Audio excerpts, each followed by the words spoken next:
महाराष्ट्रामध्ये निसर्गरम्य सुंदर ते कोकण. प्रत्येक ऋतुमानाप्रमाणे निसर्गाची मुक्त हस्ताने उधळण केलेलं कोकणाचं निसर्ग सौंदर्य सर्वांनाच भुरळ पाडतं. नमस्कार मंडळी, शुभप्रभात. मी चंद्रशेखर गांगर. यूट्यूबवरील माझ्या या चित्रफितीच्या माध्यमातून मी आपलं स्वागत करतो. आणि कोकणातील खेड तालुक्यातील खोपी ते धामण रस्त्यावर असणारं हे काळकाई देवीचं मंदिर. गावातील एक गावकरी आपल्याला भेटलेले आहेत. त्या या ठिकाणची थोडीफार आपल्याला माहिती देतील. आपलं नाव काय? बापू जानू वरक. बापू जानू वरक. एक हिथं पहिल्यांदा जाळ होती, हे देऊळ नव्हतं. हां. देऊळ नसल्यामुळं हा रस्ता आला खेड मार्गी धामणन, धामणन ते खोपी मार्गी, धामणन पाली, खोपीतनं कासे कावला आणि पाली धामणनला रस्ता गेला. चिपळूणला जोड झाला, चिपळूणच्या रस्त्याला जोड झाला.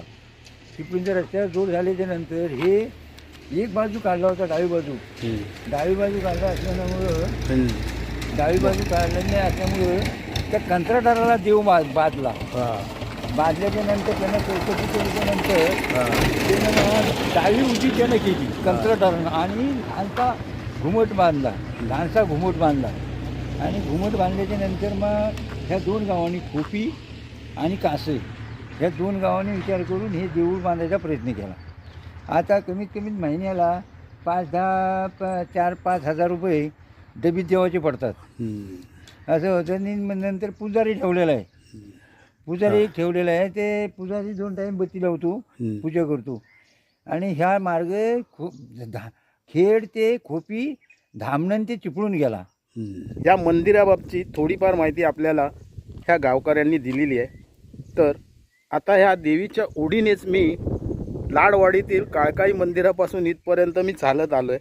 आता इथला जो काय निसर्गरम्य प्रवास आहे तो या चित्रफितीच्या माध्यमातून मी आपल्याला दाखवणार आहे. चला तर मित्रांनो, काळकाई मातेच्या मंदिराला प्रदक्षिणा काढून आपण आता पुढची वाटचाल करूया.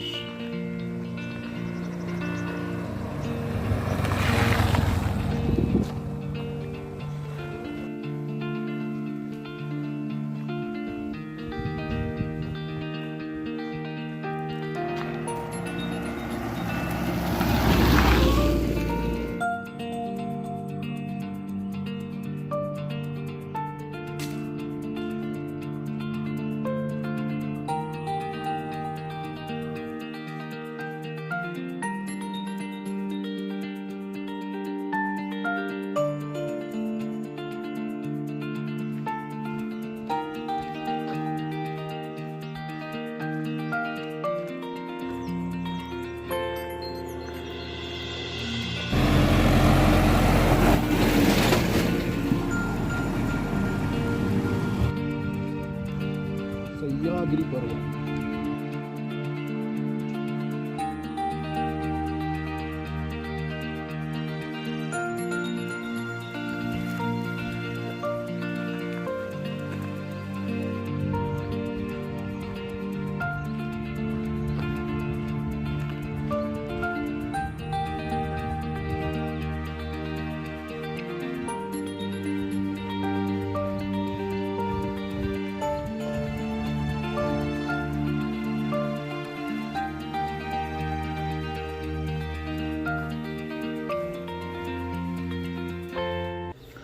कासई आणि खोपी या दोन्ही गावच्या सीमेवर असणाऱ्या काळकाई मातेच्या मंदिरापासून लाडवाडीतील काळकाई मातेच्या मंदिरापर्यंत साधारण 4 किलोमीटर अंतर असतं.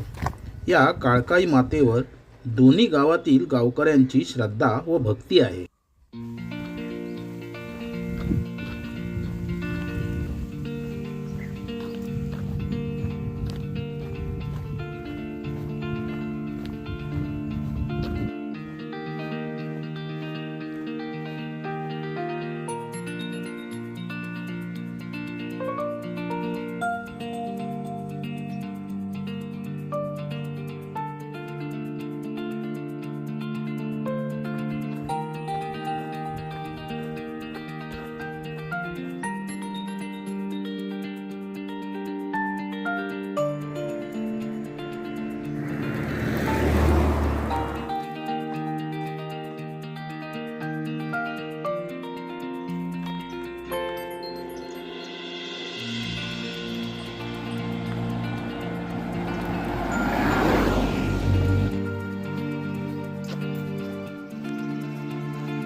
या घाट रस्त्यावरून चालताना घाटात वेडीवाकडी वळणे, सकाळचं शांत वातावरण, मधूनच भरधाव वेगाने जाणाऱ्या गाड्या, रस्ता छोटा असल्यामुळे थोडं सावधपणे मार्गक्रमण चालू होतं.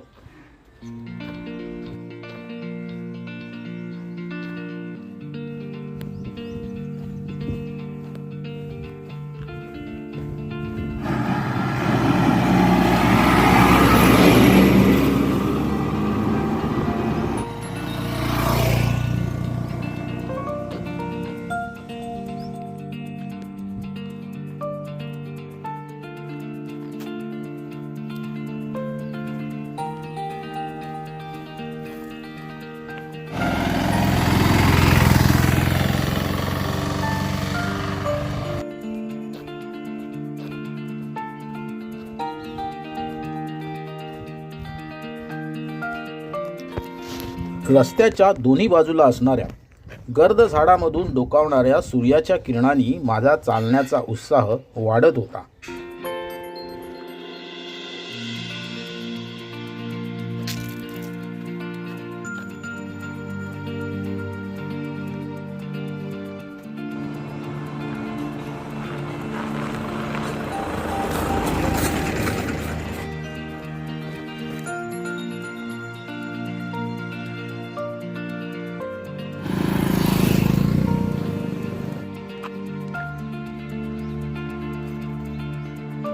खोपी गावातील ही शिंदेवाडी आणि हा शिंदेवाडीचा एस.टी. थांबा.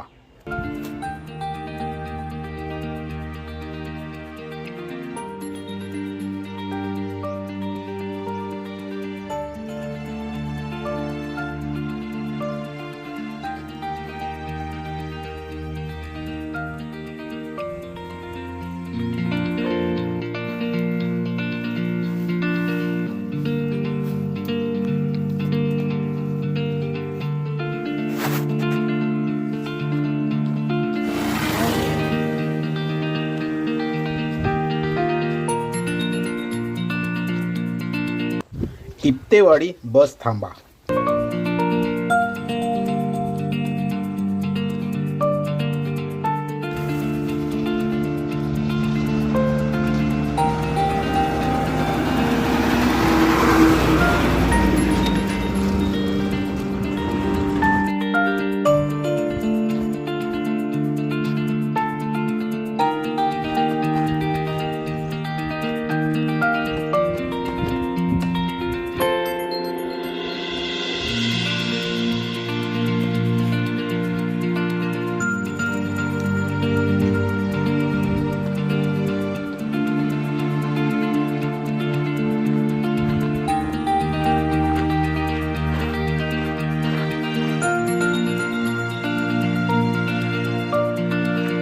खिंडीतील काळकाई मंदिरापासून चालण्यास सुरुवात केल्यानंतर घाटातील वेडीवाकडी वळणे, घाटातून दिसणाऱ्या सह्याद्री पर्वत रांगांचं नयनरम्य दृश्य, शुद्ध हवा, कवल तोडणारे गावकरी, रस्त्यावरून भरधाव जाणारी लाल परी, रस्त्याच्या थोड्याशा उंचावर असलेलं बंगलेवजा घर आणि रस्त्याच्या कडेलाच असलेलं जांभ्या दगडाची तटबंदी असलेलं व झाडाझुडपांनी बहरलेलं घर पाहता पाहता केव्हा लाडवाडीतील मंदिरापाशी आलो हे कळलंच नाही.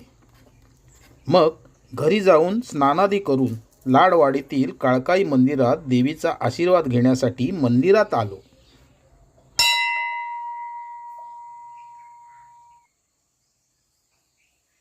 खरंच मित्रांनो, प्रत्येक ऋतुमानाप्रमाणे बदलणारं कोकणातलं निसर्ग आपल्या मनाला भुरळ घालतो, यात तीळ मात्र शंका नाही. माझा हा खिंडीतील काळकाई मंदिरापासून ते लाडवाडीतील काळकाई मंदिरापर्यंतचं सकाळचं पदभ्रमण या निसर्गात भटकताना मनाला एक ऊर्जा आणि आनंद देऊन गेला आणि एक वेगळा अनुभव देखील तो मला घेता आला.